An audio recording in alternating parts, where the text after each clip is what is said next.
Please understand why I have been disqualified.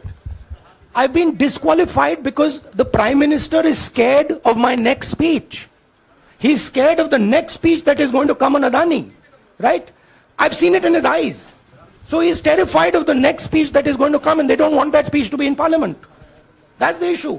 That is why, first the distraction, now the disqualification. Please don't be confused about this matter. सवाल पूछना मैं बंद नहीं करूंगा. नरेंद्र मोदी जी का अदानी के साथ क्या रिश्ता है और 20,000 करोड़ रुपए किसके हैं, मैं पूछता जाऊंगा. मुझे कोई डर नहीं लगता इन लोगों से. और अगर ये सोचें कि मुझे डिस्क्वालीफाई करके, धमका के, जेल में डाल के मुझे बंद कर सकते, नहीं, मेरी वो हिस्ट्री नहीं है. मैं हिंदुस्तान के लोकतंत्र के लिए लड़ रहा हूं और मैं हिंदुस्तान के लोकतंत्र के लिए लड़ता रहूंगा. किसी चीज से नहीं डरता हूं.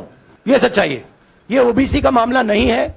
ये नरेंद्र मोदी जी और अदानी जी के रिश्ते का मामला है. 20,000 करोड़ रुपए जो अदानी जी को पता नहीं कहां से मिले, उसके बारे में मैं सवाल पूछ रहा हूं और उसका जवाब चाहिए. बीजेपी ध्यान को भड़काने की कोशिश करती है. कभी ओबीसी की बात करेगी, कभी विदेश की बात करेगी, कभी कुछ और बात करेगी, कभी डिस्क्वालिफिकेशन की बात करेगी. मगर सवाल यही है, 20,000 करोड़ रुपए, $3 बिलियन किसका था? और वो अदानी का पैसा नहीं हो सकता. There is a question. 20,000 crore rupees have suddenly arrived in Mr. Adani's shell companies. Where has this money come from? Whose money is it? It is, some of these companies are defense companies. Why is the defense ministry not asking this question?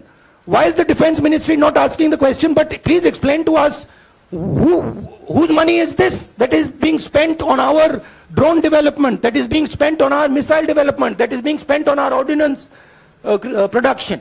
Why is the defense ministry not asking this question? चाहे मुझे disqualify करें, मारे पीटे, jail में डाले, मुझे कोई फर्क नहीं पड़ता. मुझे अपनी तपस्या करनी है.